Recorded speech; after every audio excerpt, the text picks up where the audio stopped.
qui combat totalement et entièrement l'homosexualité je l'ai toujours dit. Pourquoi parce que simplement dafa am ay clauses yoo xam ne man c'est des clauses que je ne comprends pas c'est-à-dire yow munoo sur l'objet de la loi nga ne tu veux combattre l'homosexualité dans la loi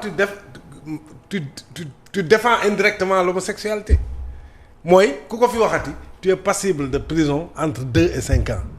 te yow diggoo ñu woon loolu da ñu waxoon ne suñu ñëwee ci pouvoir bi les premières lois yi ñuy voter assemblée dañuy criminaliser homosexualité ñun ñëpp criminaliser lañ doon xaar parce que encore une fois entre crime ak délit dafa am un fossé te comme yow da ngay jël mesure pour décourager pour artu pour tiital sax ce qui serait tenté mais saa waay da nga war a criminaliser dañu waxante dëgg parce que un crime est un crime chambre criminelle lañ lay àttee moo gën a garaaw te moom tey wax na ko nee na homosexualité bi personne n'est à l'abri même nos fils ne sont pas à l'abri fekkoon na ñun ñu wax ko démb tamit c'est-à-dire moi j'ai l'impression que sax saa waay day seetaan grande gueule de ci yi ma ci seetaan ni c'est-à-dire j'ai retrouvé des arguments yoo xam ne yëpp wax nañ ko fii wax nañ ko fii c'est ça la vérité maintenant sur la loi ñun wax nañ ci suñu position beneen clause bi mooy sur les ONG là yi nga xam ne ci ñoom la ñuy jaar te loolu tamit wax na ko di recruter xale yi ñu ubbi benn parenthèse boo xam ne aussi am na ONG yoo xam ne kenn du leen laal parce que nee nañ dañuy intervenir dans le domaine de la santé yooyu c'est flou donc je pense que cette loi là sénégalais yu bëri li ñu doon xaar defuñu ko donc dañ ko war a xoolaat dëgg loi dëgg boo xam ne day xeex góor jigéen di décourager loo ñu ko bëgg a si lawal ci dëkk bi leneen li nag mooy ci affaire góor jigéen bi que ñu qu'on applique la loi ça loi bu ñu ko xasee voté dafa am ñu koy appliquer mais c'est les juges et les juges tous les jours mais ils sont dans les tribunaux c'est ça leur boulot ils sont payés pour ça et ils le font quitte à ce que nag yow que tu sois satisfait ou que tu ne sois pas satisfait yow Omar mën na par rapport à un verdict qu'il soit pas satisfait que voilà keneen qu'il soit satisfait loolu c'est une appréciation personnelle donc man pour man débat bi tey man xaaruma woon ay que la loi soit appliquée dans sa rigueur non ça une loi dès qu'elle est votée elle doit être appliquée ça c'est le principe donc loolu c'est-à-dire il ne nous apprend rien. Président wolof. waaw loolu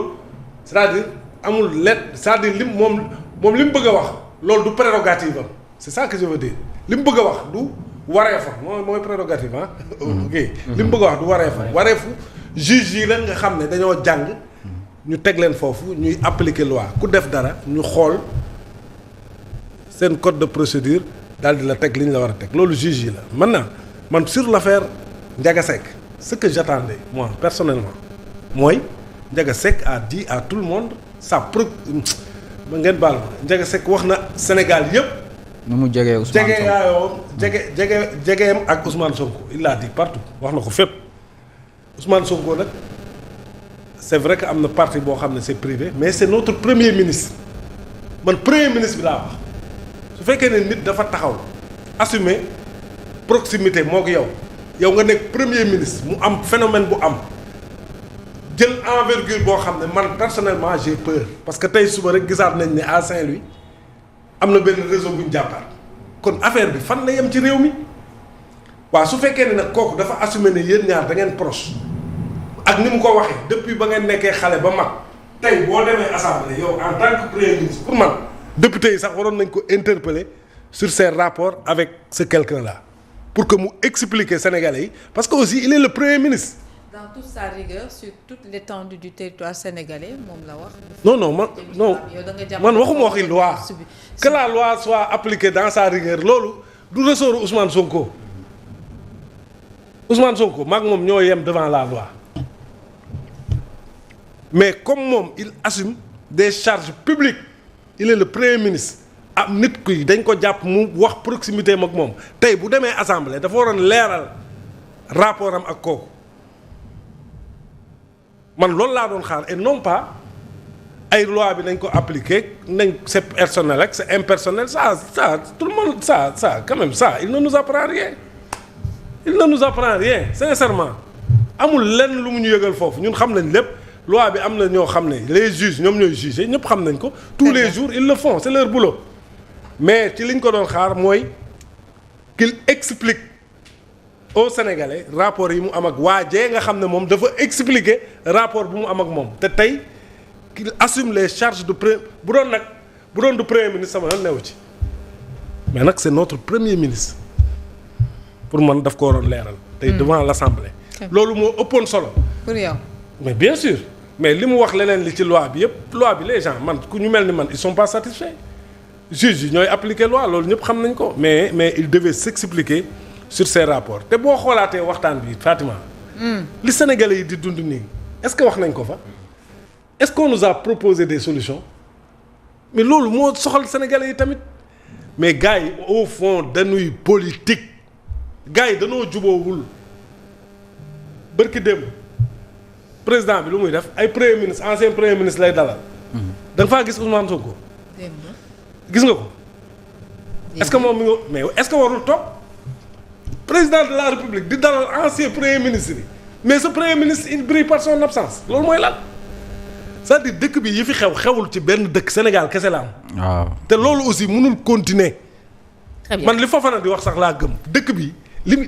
c'est-à-dire li ñuy dund nii il faut qu'on l'arrête parce que aussi am na foo xam ne bu fa demee préjudice yi ñun ñëpp lay dal ak sunuy njaboot est-ce que dañ koy bàyyi mu continuer noonu wala boog est-ce que le président aussi tamit il faut qu'il prenne ses responsabilités on parle beaucoup de Ousmane Sonko et le président dans tout ça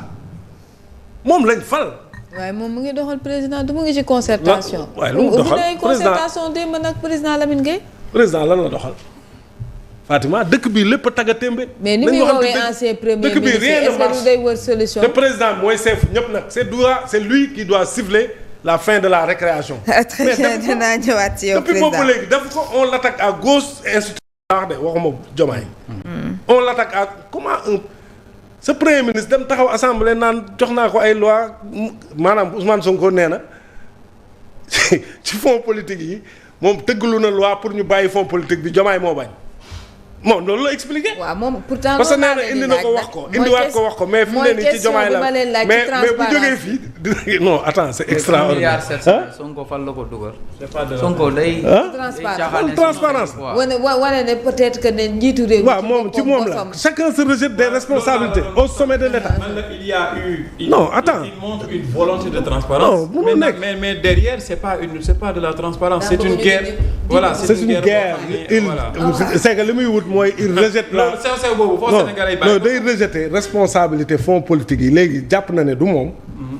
Diomaye la c'est-à-dire message boobu la bëggoon jàllale. non dafa bëgg ñu xeexal ko digganteem ak Diomaye te muy moom muy Diomaye on le leur dit sénégalais yi duñu leen xeexal. seen yoon nekku ci opposition bi aussi seen yoon nekku ci bu ñu bëggee xeex demal na Diomaye te aujourd'hui il veut que